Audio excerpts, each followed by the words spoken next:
তো আমি দেখলাম যে তারা দুজনে খুব এনজয় করতে থাকলো। আর একটা জিনিস, এসব জিনিস যখন আমার চোখের সামনে, কারণ আমি তো ঘুমাই নেই, আমি তো একদম জাগনা, আর তারা ভাবছে আমি ঘুমিয়ে গেছি। তো আমি যখন এসব কিছু দেখলাম তখন আমি নিজেকে ঠিক রাখতে পারি নাই। আমার খুব কষ্ট হচ্ছে যে তারা যখন দুজন দুজনকার ভালোবাসার সাগরে ডুবে যাচ্ছে, তখন আমি নিজেকে কিভাবে ঠিক রাখি।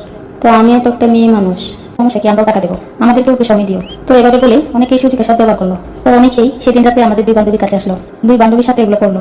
কারণ আমরা ছিলাম সেদিন নিরুপায়, কারণ ওই সময় আমাদের করার মতো কোনো কিছু ছিল না, কারণ আমরা মেয়ে মানুষ দুইটাই, আর আমরা চাইলেও কোনো কিছু করতে পারতেছি না, কারণ পরিস্থিতির শিকারে অন্যজনের সাথে আমাদেরকে এগুলো করতে হলো। আমি আর আমার বান্ধবী খুবই ক্লোজ, তো আমরা দুইজনে একসাথে চাকরি করতাম। তো সেখানে তারও ফ্যামিলি নেই, সবাই বাড়িতে, আর আমারও ফ্যামিলি বাড়িতে। তো আমরা দুজনেই চাকরি করি, আর দুজনে মিলে পরামর্শ করে আমরা দুজনে একটা রুম ভাড়া নিই। তো সেখানে আমরা দুজনেই থাকি, আর যা কিছু করা লাগে দুজনে মিলেই করি। যদি একটা পানির জগও কিনতে হয় তাহলে আমরা দুজনে মিলেই কিনি। সবসময় আমরা দুজনে একসাথেই থাকি।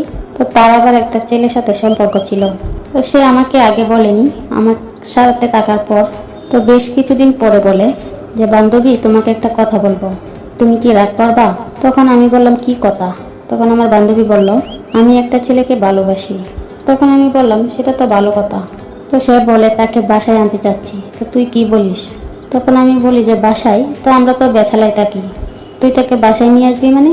তখন সে বলে যে তুই ম্যানেজ করিস তাহলে সব কিছুই হয়ে যাবে। তখন আমি বললাম আচ্ছা ঠিক আছে, নিয়ে আয়। তারপরে তাকে বাসায় নিয়ে আসলাম। তো বাসায় নিয়ে আসার পরে কিছু নাস্তা পানির ব্যবস্থা হয়েছে, তো তাকে আমরা খাইতে দিলাম। তো খাইতে দেওয়ার পরে আমার বান্ধবী আমার বলে যে এতদিন পরে ভালোবাসার মানুষকে কাছে পাইছি, আমরা দুজনে 5টা মিনিট একসাথে সময় কাটাই, তুই একটু বাইরে গিয়ে বস। তো আমাদের রুম কিন্তু একটাই, তো বাইরে যদি আমি বসি আর তারা যদি রুমের ভিতরে থাকে তাহলে তো মানুষে খারাপ বলবে, তাই না? আর এমন না, এটা ফ্ল্যাট বাসা, আর এটা হলো একটা টিনের বাড়ি। তো এই বাড়ির মধ্যে ভিতরে একটা বাথরুম ছিল অ্যাটাচ করা। তখন আমাকে বলে যে তুই বাইরে না গিয়ে বাথরুমে গিয়ে বস 5টা মিনিট, আর আমি ওর সাথে একটু পার্সোনালি সময় কাটাই। তখন আমি বললাম আচ্ছা ঠিক আছে। তখন আমি ওয়াশরুমে গিয়ে চুপচাপ দাঁড়িয়ে রয়েছি, আর অতিরিক্ত গরম, আমি পুরো গেমে ভিজে যাচ্ছি, আর এদিকে তারা দুজনেই পার্সোনাল সময় কাটাচ্ছে। তো আমি কিছুটা আওয়াজ পাচ্ছি বাহিরের থেকে, তো আমার বান্ধবী কেমন জানি আওয়াজ করতেছে। তো আমি আবার বললাম থাক, ওরা দুজনের মাঝে আমি বিরক্ত নাই বা করলাম। তো ওদের দুজনের মাঝে একান্ত সময় কাটানোর পরে সে আমাকে বলে এবার তুই আসতে পারিস রুমে। তখন আমি রুমে আসলাম, আসার পর দেখি তারা নিজেদের কাপড় চোপড় ঠিক করতেছে, কারণ তখন আমি বুঝার বাকি নেই যে তারা কি সময় একান্ত খাটাইছে। তখন তারা আমি ফিটার পাই না, আর আমি তো ছোট বাচ্চাও না, আমি তো সবই বুঝি। তো তারপর আমি কিছু বললাম না। তো আমি যখন কিছু বললাম না, তো ছেলেটা আমাদের রুম থেকে বের হয়ে গেল। তখন আমার বান্ধবীকে আমি বলি যে বান্ধবী, তোদের তো কোনো বিয়ে হয় নাই, আর বিয়ের আগে যে তোরা এসব কিছু করতেছিস। তখন আমাদের সে বলে আরে বিয়ে হবে, সমস্যা কি, আজকে হয় নাই তো কালকে হবে, আর এখন তো এনজয় করার সময়, তো এসব কথা বাদ দে। তো এভাবে রোজ রোজ তার প্রেমিককে বাসায় নিয়ে আসতো, আর রোজ রোজ আমাকে বাথরুমে গিয়ে দাঁড়িয়ে থাকতে হতো। তো এভাবে আমি বাথরুমে থাকতে থাকতে একটা সময় আমি বিরক্ত হয়ে যাই। তখন আমি আমার বান্ধবীকে বলি যে দেখ, আমাকে বাথরুমে রেখে লাভ কি, তো রুমেই আমি থাকি, তাতে সমস্যা কি? তো একদিন রাতের বেলা তো সেই ছেলেটাকে সে নিয়ে আসে। তো রাতের 12টা বাজে, কারণ ব্যাচেলার রুমে ছেলে মানুষ এলাও না, দিনের বেলা আসে সেটা হলো আলাদা কথা। তো একদিন রাতের 12টা বাজে তাকে চুরি করে গড়ে নিয়ে আসে, কারণ রাতের বেলা সে বাসায় থাকবে। তো বাসায় যখন থাকবে আমি বললাম যে রাতের বেলা যখন থাকবো তাহলে আমি কোথায় থাকবো? সে বলে দরকার হয় তোরা খাট, তুই খাটে থাকবি আর আমরা দুজন নিচে থাকবো। তখন আমি বললাম যে ঠিক আছে, যেহেতু তোর কোনো সমস্যা নেই তাহলে আমারও কোনো সমস্যা নেই। তখন সে আমাকে বলে যে বান্ধবী, তুই তো আমাকে অনেক দিকে সুযোগ সুবিধা দেস আর অনেক স্যাক্রিফাইস করস আমার জন্য, আজকে রাতটুকু তুই একটু কষ্ট কর। তখন আমি বললাম আচ্ছা ঠিক আছে, তোমার প্রেমিক তুমি যেহেতু বাসায় নিয়ে আসতেছ, তুমি যেহেতু একসাথে সময়গুলো কাটাচ্ছ, তোমার যদি সমস্যা না হয় তাহলে আমার কোনো সমস্যা নেই। তো সেদিন রাতে যখন 3টা মানুষ একসাথে, একটা ছেলে 2টা মেয়ে, তো আমাকে তারা বিছানায় খাটে দিল। তো আমার কাছে খারাপ লাগলো যে একটা ছেলে মানুষ আসলো রুমে, সে নিচে শুয়ে আর আমি খাটের উপরে শুবো। তো এরপরে আমি নিচে শুয়ে পড়ি আর ওদেরকে উপরে দিয়ে দিলাম যে তোরা উপরে ঘুমা। তো তারা উপরে শুইল, শোয়ার পরে তারা ভাবছে হয়তো বা যে আমি ঘুমিয়ে গেছি।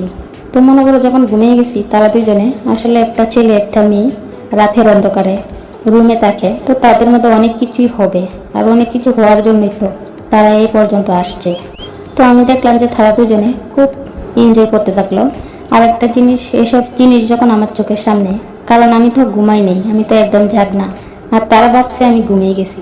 তো আমি যখন এসব কিছু দেখলাম, তখন আমি নিজেকে ঠিক রাখতে পারি নাই। আমার খুব কষ্ট হচ্ছে যে তারা যখন দুজন দুজনকার ভালোবাসার সাগরে ডুবে যাচ্ছে, তখন আমি নিজেকে কিভাবে ঠিক রাখি। তো আমিও তো একটা মেয়ে মানুষ, তো এসব কিছু আমি নিজেকে সামলে রাখতে পারতেছিলাম না। কারণ যতবার আসছিল ততক্ষণও আমি ওয়াশরুমে ছিলাম, আমি কোনো কিছু দেখিনি। আর এখন আমি দেখতেছি, হালকা হালকা দেখা যাচ্ছে তাদেরকে, আর তাদের আওয়াজগুলা শুনতে পারতেছি। তখন নিজেকে আর সামলে রাখতে পারলাম না, তখন আমি উঠে বসলাম। তো আমাকে দেখে তারা নিজের শরীরে ওড়না দিয়ে শরীর ডাইকে রাখলো। তখন বলি যে সমস্যা নেই, এখানে তো আমি আছি। তখন সে বলে যে তুই তো আসছ, আমি তো জানি। তখন আমি বললাম যে বান্ধবী, আমি একটা কথা বলবো, হয়তো বা তুমি মাইন্ডে নিতে পারো। তখন সে বলল কি কথা। তখন বললাম যে আমি যে একটা মেয়ে, তো আমারও তো ইচ্ছা করে। তো আজকে না, আমি জানি না আমার কেমন লাগতেছে, আর আমি নিজেকে ঠিক রাখতে পারতেছি না, আর আমি সহ্য করতে পারতেছি না। তখন আমার বান্ধবী বলে যে আমার প্রেমিক তোর সাথে না হয় দিলাম, তাতে সমস্যা কি। তো দুই বান্ধবী যখন সবকিছু শেয়ার করি, তাহলে এটাও সমস্যা নেই, এটাও শেয়ার করব। তখন আমি বললাম এটা কি বলিস তুই। তখন সে বলে হ্যাঁ, আমি বলতেছি কোনো সমস্যা নেই। তো আমরা দুই বান্ধবী আজকে একজনকে দিয়ে রাত পার করব। আমি বললাম না। তখন সে বলে আমি বলছি না। তখন আমরা দুই বান্ধবী মিলে একজনের সাথে তখন সারা রাত দুজনের একই জায়গায় রাখে, দুজনে একই কাঠের মধ্যে। তো কখনো ওর কাছে আর কখনো আমার কাছে। তো এভাবেই সারা রাত কেটে গেল। আর সেদিন প্রথম যখন তার প্রেমিকের ছোঁয়ায় সবসময় আমার কেমন জানি লাগে, আমার সবসময় মনে হয় যে আমি কিছু একটা পাইতে চাই, সেটা ইচ্ছে করে। তো এভাবেই আমরা রোজ রোজ আমার বান্ধবীর প্রেমিককে বাসায় নিয়ে আসতাম। তো আমরা দুজনেই এগুলো করতাম। তো আমরা দুই বান্ধবীদেরকেই ওই সময় দিত। তো এভাবেই বেশ কিছুদিন আমাদের দুজনের সম্পর্ক এভাবেই চলে। কারণ আমরা বেসালার মেয়ে, কেউ জানে না যে বেসালা মেয়ে ঘরে একটা পুরুষ আসবে কিবা আছে। তো একদিন রাতের বেলা দেখে পেলে আমাদের বাড়িওয়ালা, যখন বাড়িওয়ালা দেখে পেলে যখন সে ভিতরে ঢুকে, তখন সেই বাড়িওয়ালা বাইরে থেকে দরজাটা লাগিয়ে দেয়, আর বাইরে থেকে দেখে দেখে লোকজন জড়ো করে। তো লোকজন নিয়ে আসার পরে তখন দরজাটা খুলে দেয়, আর তখন দেখে যে আমরা দুইটা মেয়ে আর একটা ছেলে ঘরে। তো এইসব কিছু দেখার পরে সবাই আমাদেরকে প্রশ্ন করে যে তোমরা তো বেছালার, আর রাত 12টা বাজে একটা ছেলে মানুষ তোমাদের ঘরে, কি তোমরা কি দেহ ব্যবসা করো? তো সবাই জেনে গেল যে আমরা এগুলো করি। ওই ছেলেটা বলল যে আমার বান্ধবীর সাথে কোনো সম্পর্ক নেই, আমার সাথে তার কোনো সম্পর্ক নেই, সে আমাদেরকে টাকা দেয়, টাকার বিনিময়ে নাকি সে আমাদের কাছে আসে। তো এটা বলে সে এখান থেকে বেঁচে গেল। আর মান সম্মান নিয়ে টানাটানি হলো আমার আর আমার বান্ধবীর। এখন সবাই বলে, কারণ এখানে সব ছেলে মানুষের বিচারে ছিল, তখন বলে যে ও টাকা দেয়, সমস্যা কি, আমরাও টাকা দেব, আমাদেরকেও একটু সময় দিও। তো এভাবে বলে অনেকেই সুযোগে সদ্ব্যবহার করলো। তো অনেকেই সেদিন রাতে আমাদের দুই বান্ধবীর কাছে আসলো, দুই বান্ধবীর সাথে এগুলো করলো। কারণ আমরা ছিলাম সেদিন নিরুপায়, কারণ ওই সময় আমাদের করার মতো কোনো কিছুই ছিল না। কারণ আমরা মেয়ে মানুষ দুইটাই, আর আমরা চাইলেও কোনো কিছু করতে পারতেছি না, কারণ পরিস্থিতির শিকারে অন্যজনের সাথে আমাদেরকে এগুলো করতে হলো।